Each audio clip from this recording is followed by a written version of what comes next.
কোথায় থাকো? যাক, সুন্দর। বয়স কত বাবা শোনো?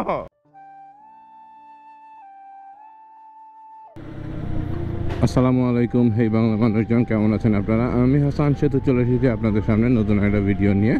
আসলে যাচ্ছি অফিসে যাওয়ার সময় রাস্তাতে এই ছোট্ট বাবুটাকে দেখলাম যে বাইক চালাইতেছে। চিন্তা করে দেখেন কতটুকু বয়স, আপনারা গেস করতে পারবেন? দেখেন সে ঠিকমতো, আমার মনে হয় ঠিকমতো পাওয়া লাগল পাবে না, বাট সুন্দর বাইক চালাইতেছে ছোট্ট একটা বাবু। আচ্ছা, সেফটি তো পরে নাই, ডেফিনেটলি আন্ডার এজ সে। আর আমাদের লোকাল এরিয়াগুলোতে কী পরিমাণ অটো চলে আপনারা তো দেখতেই পাচ্ছেন। দেখেন ওর কনফিডেন্ট লেভেল, এবং সে যথেষ্ট ভালো চালাইতেছে। ইভেন তার সাথে তাল মিলাইতে গিয়ে আমারই ভয় লাগে। তার সাথে একটু কথা বলা যাক। যথেষ্ট কনফিডেন্ট নিয়ে চালাইতেছে। হ্যাঁ,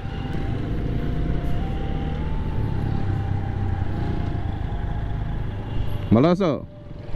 নাম কি তোমার? অনেক। চলো একটু কথা বলি। আসো বাসে আসো। কোথায় থাকো? মেলা দিয়েতে থাকো। বাইক কার? গ্যারেজের? কোন গ্যারেজে কাজ করো? সোহেল মোটরস। যাক, সুন্দর। বয়স কত বাবা শোনো? 14। কতদিন যাবত গ্যারেজে কাজ করতেছো? বাইক চালাও কতদিন যাবত? 2 বছর ধরে। এই গ্যারেজের মালিক কি তোমার চালাইতে দেয়? বাসায় গেছিলে কি খাওয়া দাওয়া করতে? লেদে যেতেছো গাড়ি মাল আনতে? কয়দিন ধরে গাড়ি চালাও? 2 বছর, মানে 12 বছর বয়স থেকে? ওকে, সুন্দর। সাবধানে চালায়। পরিচয় ভালো লাগলো। ও মাই গড, কনফিডেন্ট না? যাক, মাশাআল্লাহ, আল্লাহ সেফ রাখুক এদের।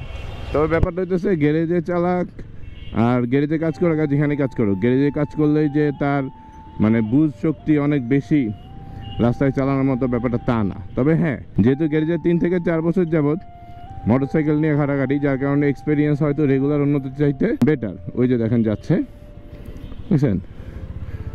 এক্সপিরিয়েন্স হয়তো অন্যদের চাইতে বেটার, কিন্তু তারপরও এগুলো কিন্তু সেফ না। তো আমারও ছোট্ট একটা সার্ভিস সেন্টার আছে, ওইখানে যেই ছেলেটার 18 বছর প্লাস, ওরে বাইক চালাইলেই আমি চিল্লাচিল্লি করি, তারপরে টুকটাক চালায়। বাট এই আন্ডার এজ বাচ্চাদের মোটরসাইকেল দেওয়া থেকে বিরত রাখতে হবে, কারণ এরা ভাই আন্ডার এজ। এরা এখন হয়তো স্কিলের জন্য পারতেছে, বাট রাস্তায় কিন্তু এরা সেফ না। রুলস রেগুলেশন থেকে শুরু করে সব কিছু চালানো কিন্তু এর জন্য সেফ না। কাজ শিখতেছে, দ্যাটস গুড, আমি এটা না বলতেছি না বা খারাপ বলতেছি না, বাট কাজ শেখার পাশাপাশি মোটরসাইকেল রেগুলার ও লেদে যাচ্ছে এবং থাকে মেরাদিয়া থেকে আমাদের এলাকার লেদের ডিস্টেন্সটা আমি আপনাদের একটু বলি, 40 থেকে 50 টাকা রিক্সা ভাড়া। আর লোকাল এরিয়ার 40 থেকে 50 টাকা রিক্সা ভাড়া, মানে বুঝতেছেন একদম কাছে না কিন্তু। তো এই জিনিসগুলো যারা গ্যারেজ ওনার আছেন, ছোট বাচ্চাদের আসলে এভাবে মোটরসাইকেল তাদের হাতে দিয়ে দেওয়াটা আসলে ঝুঁকিপূর্ণ। লাগলে একটা সাইকেল কিনে দেন, সাইকেল দিয়ে মুভ করুক, কিন্তু মোটরসাইকেল না।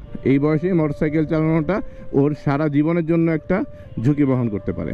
আপনারা সবাই বলবেন যে সেতু ভাই বয়ান দিতেছেন, আপনি কবে থেকে বাইক চালাইছেন? হ্যাঁ, আমি অত ছোটবেলায় বাইক চালাই নাই, অনেকে চালায়, কিন্তু অনেকে চালায় এটা যেমন এক্সাম্পল আছে, এর এই বয়সী বাচ্চারা অ্যাক্সিডেন্ট করে অনেক ক্ষয়ক্ষতি হয়েছে, এই এক্সাম্পলও অনেক আছে। আমি বলবো যে আসলে আপনারা প্রত্যেকটা ব্যাপারে ছোট ছোট বিষয়গুলোতে চোখ এড়ায় যায় না, ছোট ছোট বিষয়গুলোতেও আওয়াজ তোলেন, কথা বলেন, সচেতন করেন, কারণ এরকম ছোট ছোট ভুলগুলো থেকে বড় বড় দুর্ঘটনাগুলো তৈরি হয়। আজকে আপনার চোখে যেটা ছোট মনে হইতেছে, এটা তার ফ্যামিলির জন্য বা সেই বাচ্চাটার লাইফের জন্য ছোট নাও হইতে পারে।